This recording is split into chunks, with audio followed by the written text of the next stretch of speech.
Welcome, everyone. I'm Diane with EdWeb.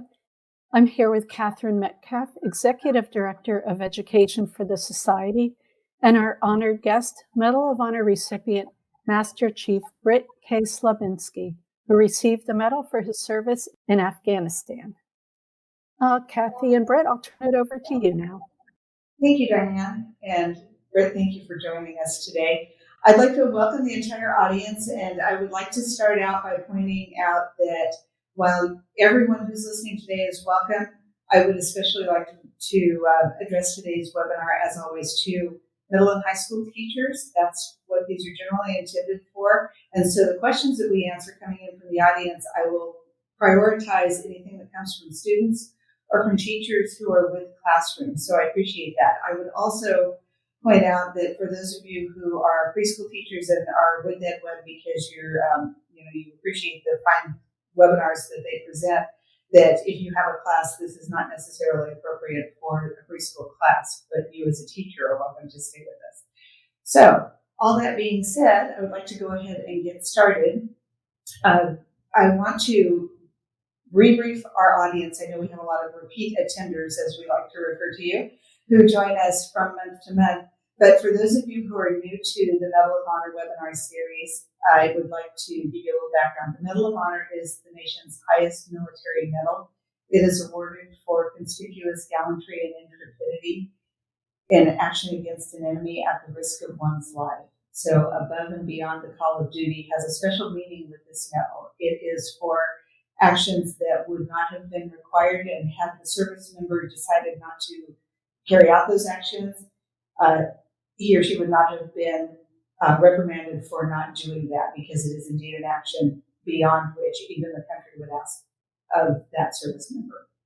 So that is the award which Britt Slabinski was awarded. Are you good with Britt today? Thank you, sir. And so we're going to talk about a little about his action, but we're really going to direct all this toward teaching aspects of the Medal of Honor and the values embodied therein: commitment, courage, integrity, sacrifice, citizenship, and patriotism, so that those of you who are teachers can carry this on to your students in the classroom.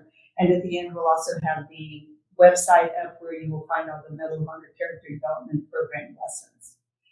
So enough of that. I'd like to have the opportunity for you to get acquainted with the audience and then to get acquainted with you. Would you tell us a little about where you're from, where you grew up, and what your experiences were before you got to the Navy? Yeah, certainly. Well, good morning, everyone. I see a few familiar names popping up there in the chat, and let's say hello. I see Jeff. Jeff just came up. Hello, Jeff. There. So I was born in Western Massachusetts, a little town called Northampton.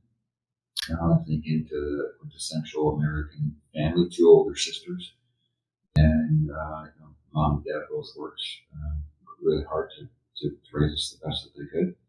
And early age, my father, mom, and dad got me involved in Boy Scouts, which was really became, and at the time you don't realize it, but at the time became really the foundation from which a lot of life decisions were based on.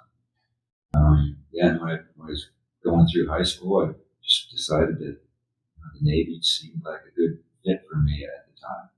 And so instead of going on to school that the rest of my classmates were doing, I just decided I'm going to go give the Navy a try for a few years. And I just decided that I'm going to make a career out of it. And here we are. Okay, great. So you decided while you were still in school. Was there anyone in particular who influenced that decision, or did you come to that by yourself? No, well, certainly my father had a little bit to do with that. My father was in the Navy for a little bit during the 50s. And he was actually the precursor to the Navy SEALs, was the underwater demolition teams. Mm-hmm. And I think somewhere early high school time, he brought me to one of his reunions. The SEAL teams hold a reunion every year. And this was in the Virginia Beach area, and it introduced me to many of his teammates. And I thought, these guys, I've never met them before, but it looks like they have a great relationship with my father. So that kind of interested me a little bit. And then, of course, watching a demonstration of the capabilities and all that kind of set the hook a little bit for me. So that was always in the back of my mind as I was going through the rest of school, saying, okay, maybe I should give this a try. Okay. I tend to associate the SEALs, partly because they're called SEALs, with all things associated with water, and then of course their background with the underwater demolition team, Sure. which makes that inherent. Did you grow up swimming? Were you on a swim team in high school or anything like that? So in high school, I did start to go for the swim team. Early on in my freshman year, though, ended up switching to a vocational school, which didn't have a swimming program. So that really wasn't too much in my background, but the idea of always going to the Navy never really changed for me. Okay, so you were already involved in water and that sort of thing, and from reading your background a bit, I found out that you were really already a SEAL when we got to 9/11. Where were you in your career when 9/11 happened? So I was as senior chief, which is kind of a mid-level management leadership position within the SEAL teams. I came in to SEALs in 1988, came in the Navy, graduated basic underwater demolition training, SEAL training in 1990. So, I'd already been doing the job for quite some time. And I was, at this point, I was what we call a troop chief in the SEAL teams. So that basically means I had about 20 people that I was responsible for. And we were just training and preparing for anything that the nation may need us to respond to.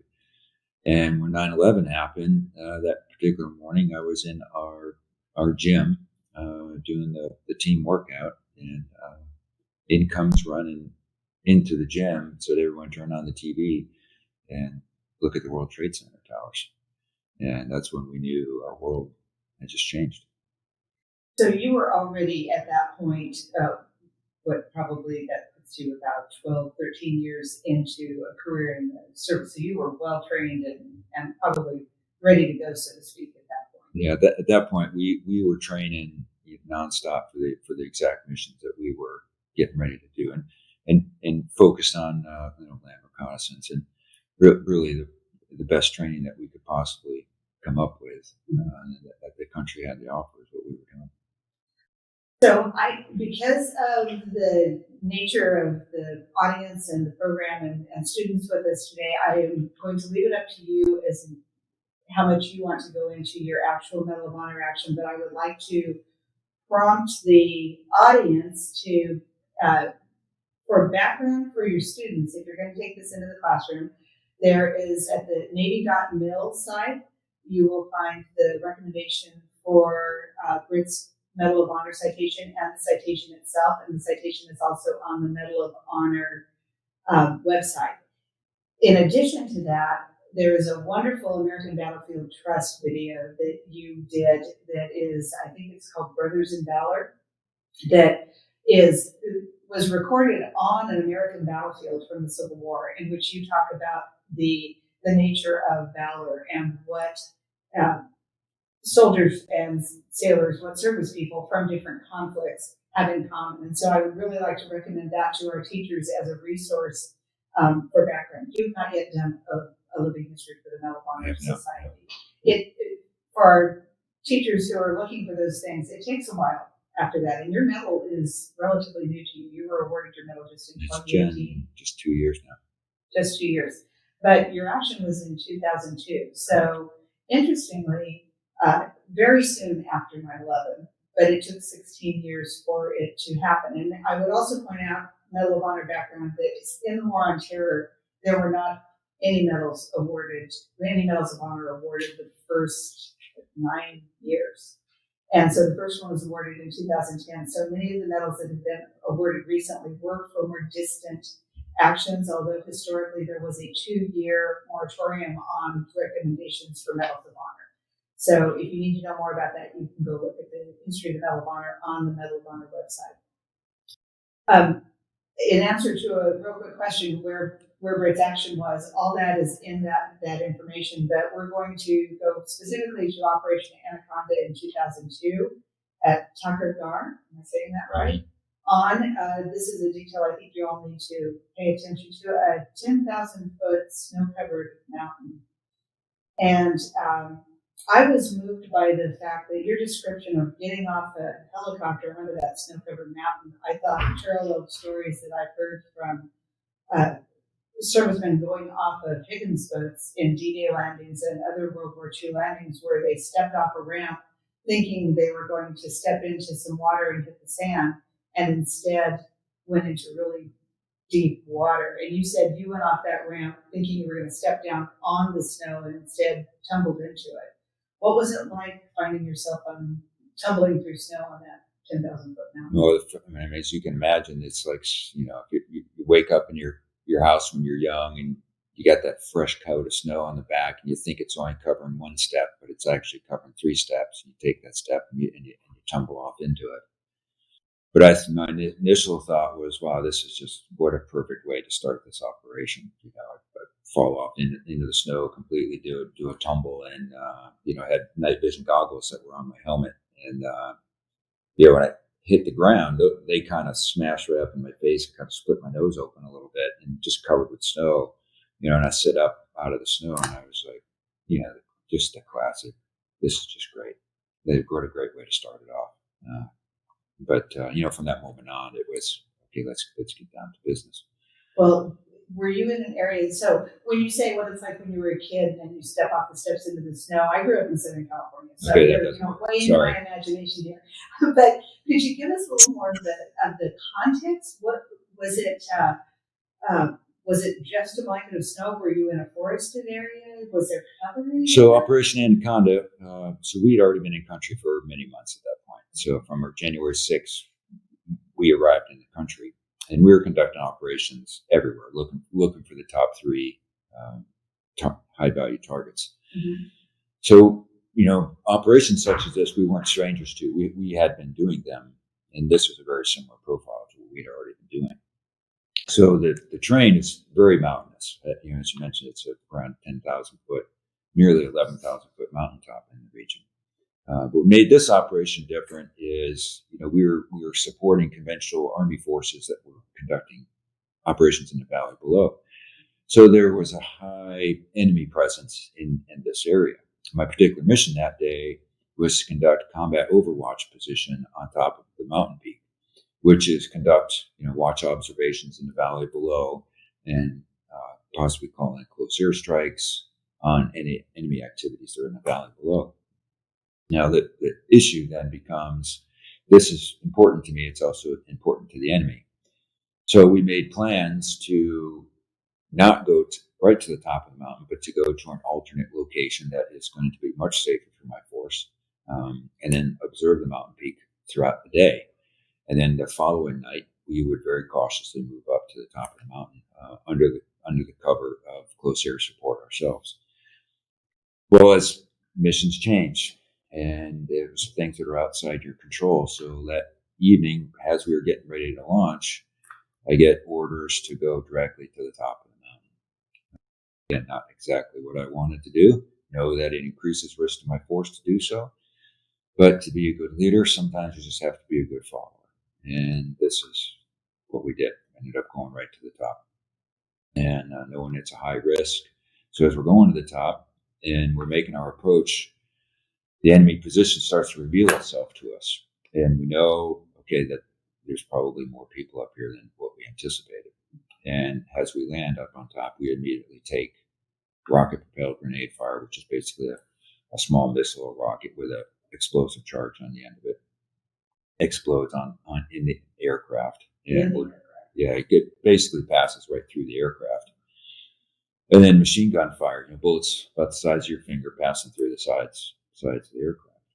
As all that's happening, the aircrew does a marvelous job of getting the aircraft back in the air and getting us over the edge of the mountain out of effective fire. As that happens, so my teammate, who was standing immediately to my right, and we're in the very back of the helicopter, and the helicopter has a ramp in the back that articulates up and down. And we're standing on the very edge of on the edge of the hinge. And as we're taking all this enemy fire and heavy activity, the aircraft's moving violently. He loses his footing and falls off the back of the aircraft. It basically seems like he's ejected out of the back of it. So now I know I have a teammate that's out of the aircraft. So our aircraft is heavily damaged, and we end up crashing down in enemy territory in the valley below. So at this point, I got a few decisions to make and do some triage where I got to take care of the problem in front of me, get that aircraft and that air crew, more specifically, to a safer area, call a second aircraft in, and make that second aircraft then takes us back to the top of the mountain where I had the opportunity to fall off the back of the ramp into the snow. Okay, so the mere fact that you survived a helicopter crash, they don't have a very good call from what I see. It was a flying bus. Yeah, exactly. So that was certainly your day was off to a rough start there. That immediate decision to go right back in to rescue Neil Roberts, the person who had fallen out of the helicopter. In your interview that's on the Navy page, you said that the battle lasted about 23 hours. Are we starting from the time when you first went off in that helicopter, or is this when you're actually there in the snow on the mountain? This was from the time we launched from a safe area on one premise going into the fight to the time when we were completely extracted back to a safe area. So for that's about the full extent of the cycle of time that it took. That is a long time to be out in the snow. And in those circumstances, also in that film, you mentioned that your first concern was your responsibility as a leader was your responsibility to your people. And you mentioned that when you were assessing that situation, you knew that you were outgunned, which you have mentioned. And also, I would point out to the boys and girls who are watching us, on top of that, this was horrible conditions that you had to deal with, not only extreme temperatures, but extreme altitude. And we have people here from all over the country, which is really cool. And that looks like some from around the world as well, but especially around the country. And this terrific country, if you haven't traveled much in it, the altitude that you're used to is something that can change drastically when you travel. And so, what altitude was base camp with this mountain? Do you know? Was it 2,000-3,000 feet? Well, it was right around 5,000 feet.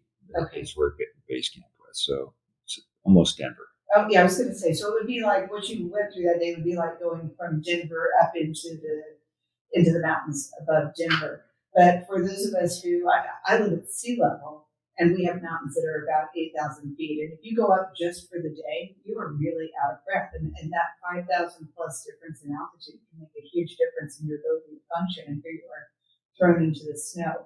How much did your training and your discipline play into your ability and your team's ability to deal with those circumstances? Oh, it was certainly everything. You train in as hard and as realistic as you can, and all those things, and the camaraderie that you build with everyone gets you prepared to deal with those difficult situations. And in some sense, it makes it a little bit easier to know that you really have the things that you need to get the job done. Really, all that remains is the plan and go and do it. So training was absolute everything. We had been training already at high altitudes here in the United States. We'd done winter training already, and we had the right equipment for my primary task, which was Overwatch. Right. I did not have the right equipment for doing what ended up being a mountain assault. So that piece was lacking. And certainly didn't have enough ammunition for doing all those things. Didn't have the manpower to do all that stuff. Mm-hmm. But what we had was the confidence in each other, and that our training would get us through and carry the day. That helps a leader make the decisions that gets the job done. To go back to a more general question for a minute here, I'm sure that teachers and their students, but particularly the students that they're going to go teach, have a lot of preconceived notions about the nature of SEALs based on Hollywood's depiction at various times. And one of the things that strikes me about us talking about you being there on a 10,000-foot mountain in the snow is that it's really far removed from anything having to do with scuba diving. Yes. Which is where I tend to have you in my head. Is this common for SEAL teams to be sent into areas like this to do this sort of thing? Yeah, it certainly is. So if you look at the acronym, what SEAL stands for, it's Sea, Air, and Land training. So, we train in all those areas. We are a part of Special Operations, the Special Operations Command, and we can certainly still do all the stuff. You look at Army Special Forces; they have a diving capability as well too, and I don't think a lot of people know that as well either. So there is, there is some crossing going back and forth between it, but yeah, certainly all that land warfare training that we do. That Afghanistan is a landlocked country, but the same tactics that we use were the same tactics that the United States Army used, Marine Corps uses. Those tactics are all the same. Nothing is special to us. So in that regard, it is all the same. Okay. So let's back up on the training issue a little bit further. You were talking about having been in Scouts for years, and I know we talked a little bit previously that Scouting is having various problems, but it remains a really solid overall organization that gives young men and women now lots of opportunities to go out and be in the wilderness and to learn new skills and that sort of thing. I had two sons who were both in Scouts. Did those things that you learned in Scouting help you along the way as you got into training when you first went into the Navy? Yeah, certainly. So, I mean, what Scouting offers is, again, just showing a foundation for kids. We're just introducing new concepts and different ways of making decisions and leading and how to live a good life and be a good citizen of your country. So when that moment came to me, and I made Eagle Scout. I was an Eagle Scout, and that I did it at age 14. Wow. And which is young, but I mean, I didn't really have much else going on as a kid. Sorry to say, but Scouting was very important to me, and I got it done. And in my family, I think we've had 7 Eagle Scouts in my family, including cousins and my father and my son. 7 Eagle Scouts in there. So Scouting was a very central part to our family. Mm-hmm. So when the moment came for me to make this decision, so after my first helicopter crashed and I got another helicopter and it took us back to a safe location, we're now basically in a reset mode, back to the original spot where we started, safe spot, safe base camp, and I get a decision to make. Now, I know I'm going to go up against superior numbers. I know I don't have the equipment that I need, and the chances are pretty high that I'm going to have more casualties going back up to the top. How big was the group that you were with? So I originally had 7 of us started. 1 falling out left us with 6. So ideally, you want a ratio of 3 to 1 when you're doing some type of attack for some overwhelming odds. Certainly don't have that. And then the other side of the decision is if I wait to a few hours till I have the right force to go and do the mission properly, the downside is I might not be able to it won't be a rescue, it would be a recovery. So when I'm making that decision, knowing that if we go now, the losses could be severe, but there's a chance. For boys and girls, let's just be real clear about this. That difference is the difference between rescuing a survivor and recovering a body. And that's one of the facts of war. So yes, that's the decision that I'm weighing. And in that moment, I remember it very clearly, sitting on the back of my second helicopter of the day. Again, on that same hinge, the exact same spot, second helicopter, wearing not much more clothing than we're wearing here today, very thin combat uniform, 30 degrees or less outside, and the wind howling through the aircraft. And I can remember feeling the rivets of the aircraft vibrating into my bones. And that this one thought kept coming back to me in my mind was the opening lines of the Boy Scout Oath, which are, on my honor, I'll do my best to do my duty. And about the 3rd time that happened, I started listening to it and thinking I have not yet done the best I could to do my duty, to my commitment to my teammates. And that's when I made the decision that we're going to go back now and make an attempt to go get them. And that's what we did. So I think it's important to point out that not only did the training help you along the way, but the values that were instilled in you along with that made a difference and carried over. I too have a couple of Scouts, a couple of Eagle Scouts. You do, 2 Eagle Scouts, yeah. And but I have to say I admire your perseverance and your focus, because our Eagle Scouts turned in their paperwork respectively 1 week and the other one about 2 hours before their 18th birthday. So They did it. They did it.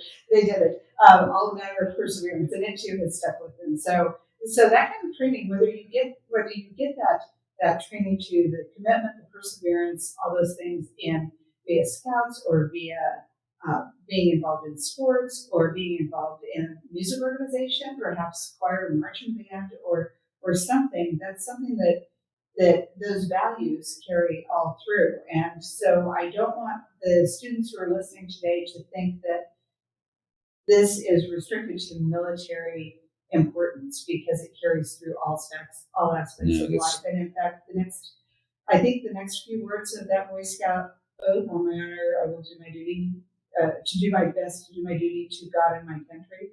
It's to my country. It's not specifically to Boy Scouts or to that. Yes. So it's a really broad oath and one of importance. All it is a tool, Kathy, right? And what all those things that you learn when you're growing up, whether it's in scouting or band practice or whatever your school motto might be, or wherever you gain inspiration that helps you build your convictions in life. Convictions being the things you believe in and the things you will and will not do in life. All they are tools for you. That's to make a decision, and decisions are difficult to come by. They're just tools for you, and then that's what they're there for, to help you rely on. Whether it's what your parents teach you or your grandparents taught you, or just something that say, hey, I remember this, and hey, my problem fits right into that, and this is what I'm going to go do. Or it doesn't, and you don't do it. They're just a tool for you. And that's the answer to so many students' questions of, why do I have to learn this? Yeah. In so many different things. Because I told you to. Well, there's that too. But you never know when you're going to need it. You don't know when all those things that you don't think you're going to need will add up to the thing that will make you capable of doing what you must do at the moment that you have to do. Exactly. So thank you for that. So you were in a situation where you had all these situations going on. One of the things that you mentioned in the video that I watched, the 15-minute video on the Navy page, when you talked specifically about your action, was that you thought briefly that this was going to be a one-way trip up the mountain for you. Mm-hmm. And that then after you faced that, you compartmentalized it and you refocused on the task at hand. Could you perhaps take that? Most of us, fortunately, will never be in a situation like that, where we have to think that a one-way trip means that we're going to need to find another way back, versus a one-way trip means we're not coming back. But we face doing things that we may not want to do, or we may not feel equipped to do, or we might just be scared to do, but we have to do them anyway. Could you perhaps talk a little bit about that kind of follow through for our students and teachers? So, it's a very difficult situation, right? And when you're faced with that, there's going to be a piece of you that says, why is it me?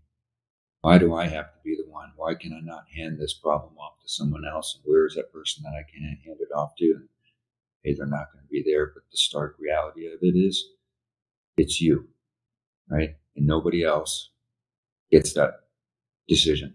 You have to make the decision. What are you going to do in that moment? And it is difficult. And that's when hopefully those convictions come back. And at the end of the day, for me, and I think for many of not all the educators listening here now, and really for some of the students too, it comes down to that 4-letter word that many of us are so uncomfortable with talking about, and that's love. So, I had made a commitment to my teammates and trained with them for many years, and I think many of the recipients will tell you, I didn't do the action. You and I talked about this just the other day. I didn't do the action for what was in front of me, but again, what's to my left and right, and what's behind me. There's been many teachers, sadly, that we hear about over the years from all the shootings and things that are going on in our schools, that go and sacrifice themselves for their kids. And those kids in those classrooms, they're yours. They're your responsibility. They're your family. We've also seen it, unfortunately, many of the kids in the classrooms doing the same thing, defending their kids and their families. So those decisions can happen, unfortunately, at any moment, at any given time. But you don't have to be in combat, but combat comes to you, unfortunately, sometimes at a time that's not of your choosing. So it's going to be those convictions that are going to come back to it and say, it has to stop with me. I'm going to do it, right? And I'm going to go make it right. And you can't wish it away. And you just got to go and say, I'm going to go make it right. Do what needs to be done. And I hope it comes out for the best. But this is what I got to do in front of me. You know, it's not the first time I've heard from Medal of Honor recipients that they've said that there are things that are worth dying for. You may not find out what they are until you're in that situation, but you don't really know what it is to know the importance of living until you find out what it is that's worth dying for. Certainly. And that's an important value for us. And as I said, most kids will never be in that position, but it doesn't mean that when you're in middle school and you feel like social embarrassment will kill you, that standing up to the school bully or speaking out for somebody else or not jumping in when other kids are embarrassing someone else in the classroom takes the courage that is all a middle school student can muster. But it might be up to you to be the one who stop there. Courage has many different definitions. Now, there's moral courage, intellectual courage, of course, physical courage is what we're all familiar with. Emotional courage, there's many different layers to it. You need them all. Absolutely. There is, in fact, teacher moment here, there is a great essay by historian Barbara Tuchman that is called Moral Courage. And it talks about the courage of your convictions. That it is one thing to voice a conviction, to voice those values, but it's another thing entirely to act on them and to follow through and to know what they are. So it holds in that intellectual part. And sometimes that intellectual courage is having the courage to stand up and say to someone else who wants to argue with you what you believe. And to then be able to follow through and act on it that's very much what the Medal of Honor, I think, is made up of, is that ability to stick with it. In fact, your Medal of Honor recommendation refers to dedication, disregard for your own personal safety, and tactical leadership. And I would like us to talk a little bit about leadership. But also, the citation itself mentions, in addition to those words that almost every Medal of Honor citation says, above and beyond the call of duty and gallantry and intrepidity at the risk of life, which I don't want to gloss over those, but there's too deep for us to go into very much in this hour. So let's specifically talk about bold initiative and leadership and devotion to duty, which are the things that are listed in your actual Medal of Honor citation. What can students learn about leadership or about devotion to duty from you and from the Medal of Honor? Well, it is a deep topic, right? A lot for us to talk about there. This comes down to, again, that love, but we make commitments to each other. And, as citizens, we all have a duty to each other, and sometimes we live up to those and sometimes we don't. But it doesn't mean that if someone's not living up to their commitment to you, that doesn't let you off the hook. You still have to, okay, I'm still going to go through with this. I'm still going to, I made a commitment to you that I'm going to do my job. And that's just the way it is. And hey, you're welcome to come back on board when you're ready. But what the students, I think, can learn is it doesn't matter what has happened to you. It doesn't matter what's happened in the past. It doesn't matter what's happened to you right now. All that matters is what are you going to do with it at this given moment with what's in front of you. Are you going to choose to choose, because it is a choice, choose to ignore it and hope it goes away, or make a choice to do something about it? Because I keep coming back to it. Doesn't matter what happened to you in the past. All that matters is what are you going to do with what's the hand that's been given to you and move out. Are you going to make it define you, or are you actually going to make the choice and overcome and make the situation right? So it doesn't matter whatever your situation is, how bad you possibly think it is. The position is always better than you think it is, and keep moving out and keep trying to improve it, and just don't stop. Don't give up. No matter how many people tell you no matter how many people tell you it can't be done, no matter who tells you it's impossible, or what your worst enemy, that voice in your head, is telling you. Keep going. right? Because sometimes that voice in your head is going to lie to you. It will lie to you. And you got to know not to listen to it. Yeah, absolutely. Well, one of the things that one of our viewers and listeners has mentioned today is they've asked about wearing the Medal of Honor. And I know that as much as we like to talk about all that comes before it, a lot of the audience, this is such an unusual honor. In case the audience doesn't know it, only just over 3,500 medals of honor have ever been awarded in the history of this country, and there are only currently 69 living Medal of Honor recipients from all conflicts. And so people want to know, what is it like to be awarded that medal and like to wear it? But specifically, what about, we hear reference to the weight that comes with that medal. And I know because I've handled one, it's a very lightweight ribbon. And the medal is not generally as heavy as a challenge coin. But we talk about the weight of the medal. Would you address that for us? So we got the call from the president that he's approved the medal and invites you to the White House to come for the ceremony. And it's, it's not a done deal until you get that call from him and says, hey, I signed the paperwork, and it's going to happen. And a few days before that call, we got a call from the Secretary, Defense Secretary, and he says, hey, this is going to happen. And I remember the call and just saying, look, hey, please don't do this to me. Right? Please don't do this because, it doesn't feel right. Because when you look at the medal, you see the brass metal piece, and like you said, the ribbon. It's all very light. But embedded in the medal is what I see, both when I was coming up through the ranks and still see it has today, is the very soul of who we are as a nation. And, our Constitution, our Bill of Rights, Declaration of Independence, all that stuff, I think, is all embedded in that medal. But it goes a little deeper for me when I think of, all of those that were with me that day, to the left and to the right, those that came to help me and my team. To everyone that really has served in the military, that stepped up to the line, held their hand up, and swore to defend the Constitution, and those to the left and to the right. So that's a lot of people. Those that trained me to enable to do those things, they all have their piece of their DNA is embedded in the medal.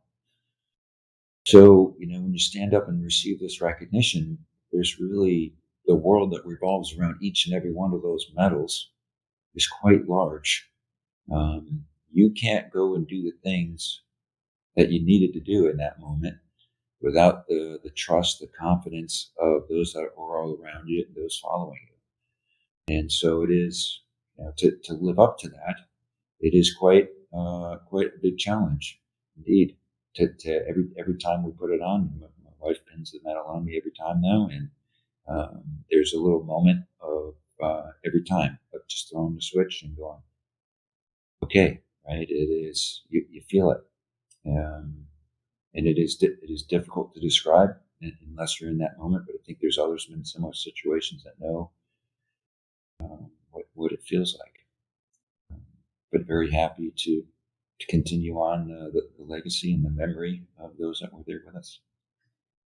I've always heard it said that a Medal of Honor does not happen in a vacuum. It doesn't. While one person was awarded it, there were many there that made what happened that day happen. Yes. You have children? You have a son? Yes. Yeah. Three sons? Three children. 3 children. How did they react when you were awarded the Medal of Honor? What is their experience? Well, I think they were, of course, we'd have to ask them directly, Sure. But I think they were just ecstatic, just over the moon about it, and then it's, they'd been talking about it for years, and then all of a sudden here's the president talking to you, on speakerphone, and everyone's trying to be quiet and hold their enthusiasm back. But I think they're absolutely ecstatic, and of course, I think it goes without saying, very, very proud of the moment. I bet. Now, we don't always get to talk about this, and historically, from some previous conflicts, medals of honor were sometimes awarded at hospitals, They, of course, for posthumous awards, were presented to family members. They were sometimes awarded even on the battlefield or just off the battlefield. But more recently, all the awards have been at the White House. You went to the White House for yours. The recording is online, and those of you who want to know, Navy.mil is the website where you can find Britt's story according to the Navy. And of course, I'm sure you're all YouTube experts, so go Google it and you'll find him. He'll pop right up for you. And then you can look at those other things, including the White House ceremony. So you can actually see for yourselves what it was like. But had you been to the White House before? No. And what about your family? Who all got to go with you? And what was the day like? Everybody always wants to know, what was the day like at the White House? So so the day starts out, and you're putting your uniform on, your new pristine uniform, and everything's got to be just right. And you get on the bus with the motorcade, and you go to the White House, and you get in there, and you go have a little private audience with the president. He talks with you a little bit, and he actually signs the citation there in front of you. And the whole time, surreal doesn't even come into play here. The moments of it, it seems like time's taken by so fast, yet so slow, and we're just trying to absorb the moment and think of all the things that got you there. And of course, in the room that day, aside from family members, were all the teammates that were there with me that day.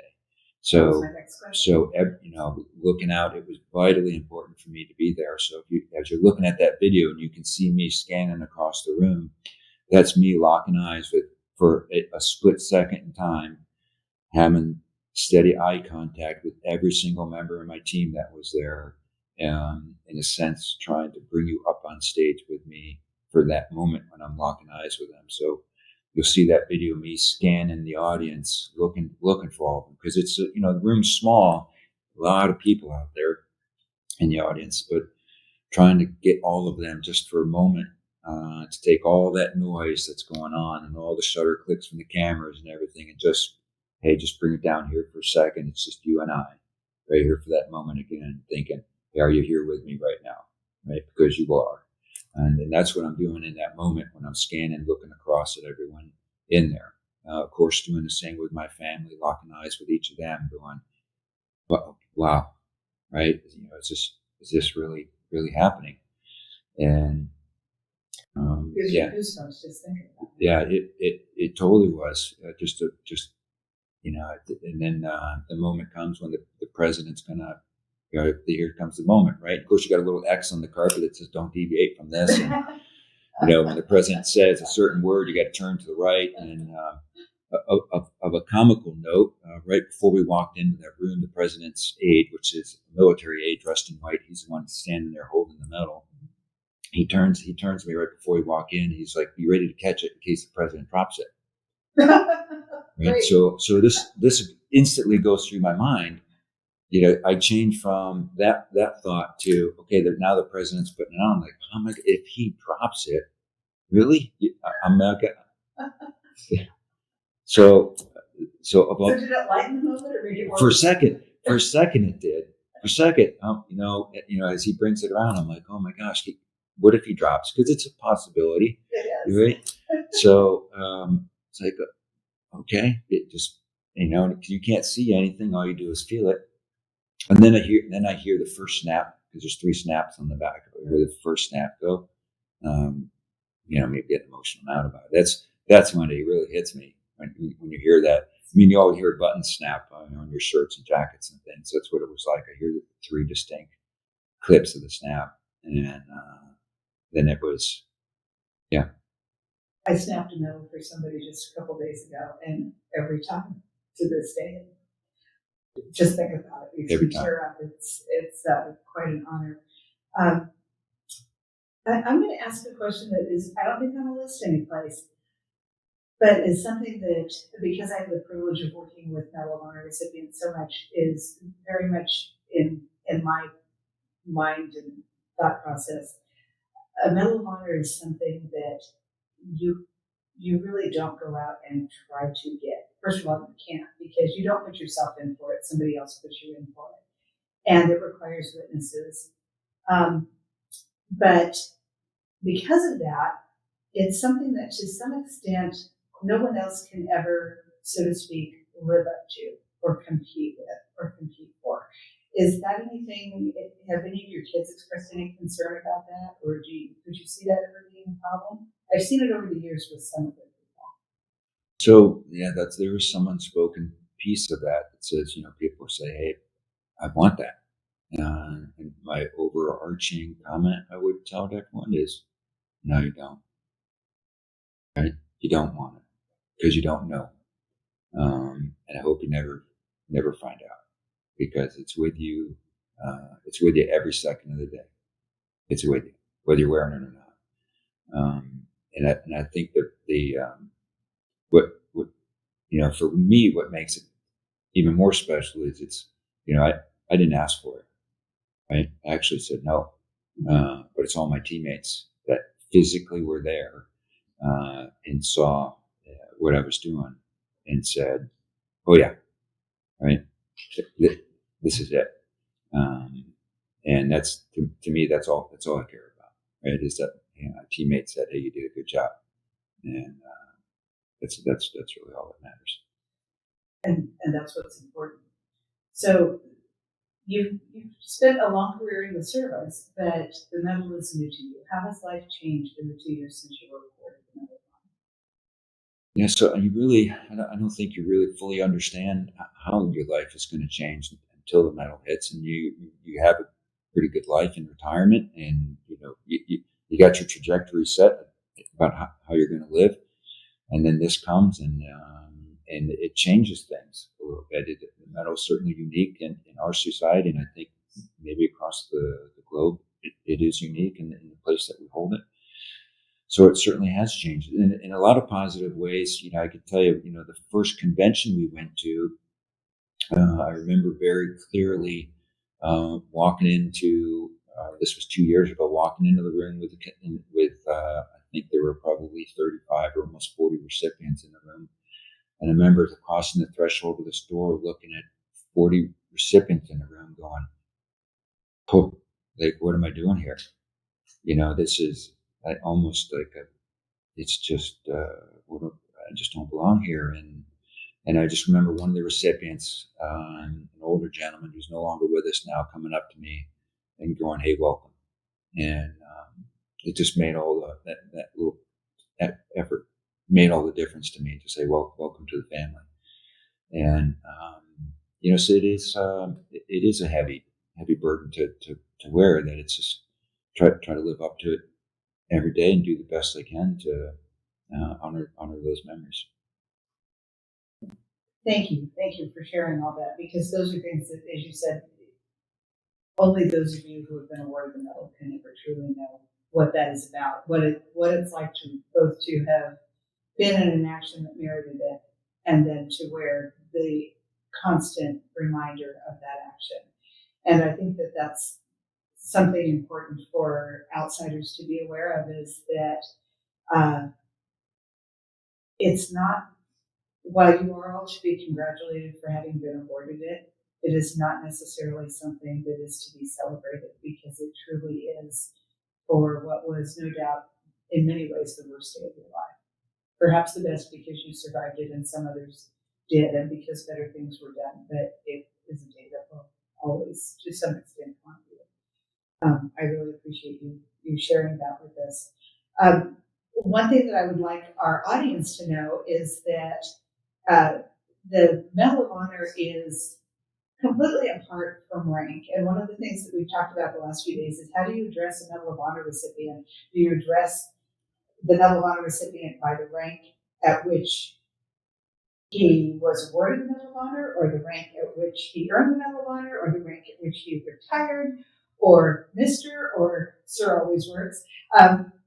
That Medal of Honor recipient kind of tops them all, because I think that what everybody needs to understand is that the award itself is regardless of rank, and that's why we have some generals who have been awarded the Medal of Honor, but the bulk of medals of honor have been awarded to the enlisted men. Partly because it is a combat medal, and the people on the very front lines, we're not talking about people who were behind desks.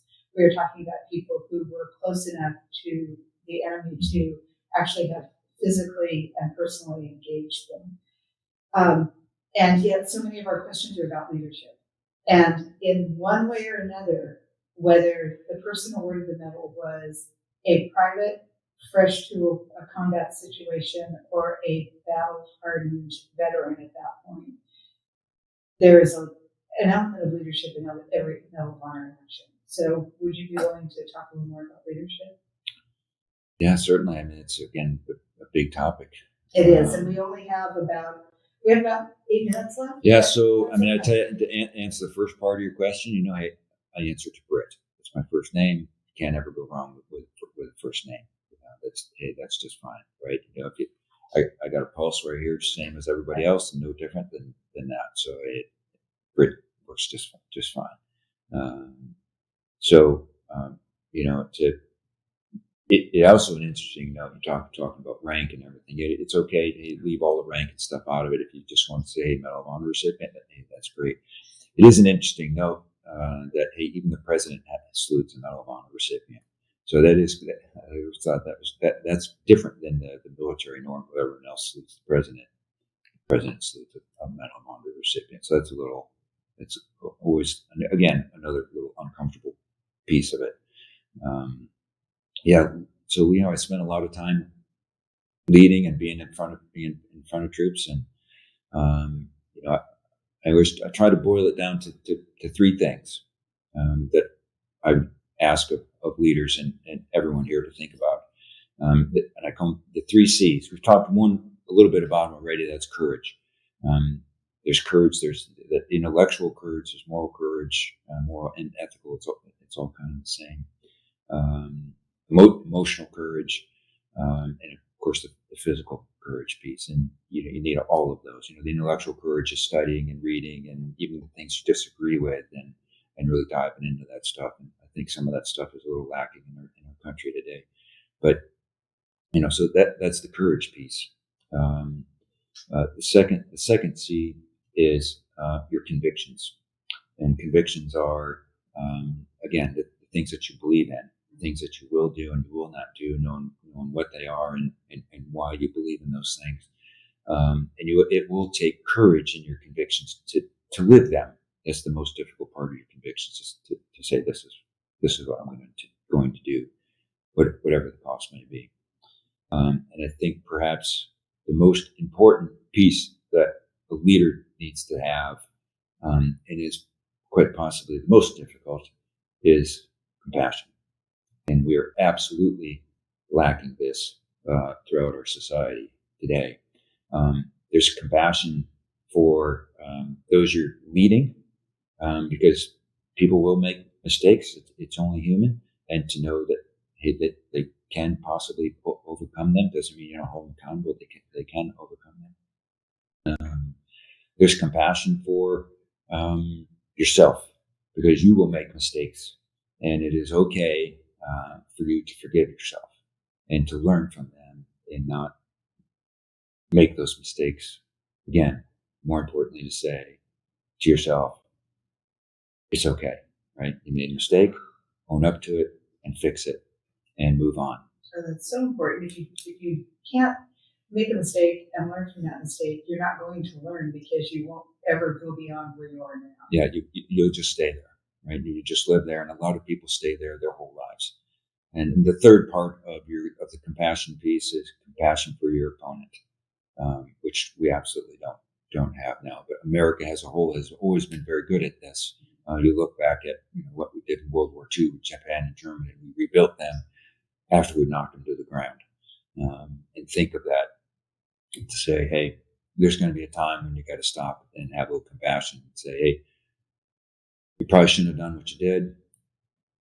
I'm going to help you get back up on your feet now, and say, hey, let's get going and moving out. So compassion for your opponent is going to be very difficult, particularly when their emotions are running high. And then, I always, I give talks on, leadership, but, making decisions under duress. And in that moment when decisions are hard to come by, the two systems we make decisions with are emotion and logic. And all too often we default to the emotion piece. Emotion Emotion, you need both of those processes to make decisions with. Emotion is your life experiences, of course, what you've learned, your convictions, all those things are the emotion piece. Logic is fact. It's not, truth is, I see in the emotional side of this. But logic is fact. This is actually the reality, what is going on in front of you. You can't change it. You need both of those to make an accurate decision in the way that you're going to go forward. And I think leaders in the moment got to really decide, hey, what's emotion and logic, and try to separate those things. Really try to slow everything down as much as you can before moving out in any direction that you're going. So the C3s it is what I would offer to everyone. Figure that stuff out for yourself, and you'll be well on your way to being a good leader. Thank you for that. That's really great advice, especially in a time when emotion can so easily prompt one to respond immediately and without thought. And so if you can hang on to that logic and try to weigh them, for some of us, trying to think before we speak is one of the most difficult things. And thinking of speaking for that matter, did you do much public speaking before you were in the Medal of Honor? I did a little bit, but I've always stood up in front of groups. I think that was an advantage that I had being senior enlisted before the medal came. I think had the medal come to me when I was in a more junior state, I would not have been able to do all those deployments that I'd done post 9/11. Mm-hmm. So I'm really, in some sense, I'm very thankful for that I had an opportunity to lead throughout all those years. So I think it came just at the right time in my career. But being a senior enlisted, I'd always been up in front of people and always felt very comfortable talking to everyone. And it seems natural now. That's great. I know some of the younger Medal of Honor recipients, and some also from past conflicts, who were awarded their medals when they were 18 or 19 years old and then were medically retired and went back to farm life or country life, or when they've more recently been asked to do public speaking. It's interesting that these people who stood in the face of bullets and did things that are beyond most of our comprehension are still swayed by public speaking, still startled and put off by it. And that's something for our students to be aware of, that we all have different things that we are concerned about, and we just have to do what has to be done at the moment, which I think comes down to... it can be nervous, but just get up in front of people and speak from your heart. And look, sometimes if you just got to look at one person, just speak to one person. I think that's what Reagan said, speak to one, and speaking to all of them. And just everyone feels the same way. Maybe nobody wants to get up there on that stage or be up in front, but man, you got the calling and it's you. So embrace your role and just go get it done. And you can do it. Well, thank you so much for being here. Unfortunately, we are out of time. I could sit and talk with you all day. We have lots of thank yous down the side of the chat. The whole audience, you're a great audience. I'm sorry we didn't get to more questions. We just had more to talk about than we could possibly address. And so because of that, I hope that we will do more webinars going forward. And Britt, I want to thank you. I'm going to turn it back over to Diane to do some closing business with teachers so they can get a CE minute for today. Thank you so much, Kathy. And thank you, Britt, for your service and for sharing your story with us today. You've inspired a lot of people. No, thank you. Happy to be here. Sure. And if you've enjoyed this presentation, you want to visit the Society's new website at cmohs.org. You can access lesson plans, learn about other recipients, and more. And thank you once again to Britt and to Kathy and Noel and the Congressional Medal of Honor Society for helping us make this possible. And to all of you attending or viewing the recording, have a safe and happy holiday.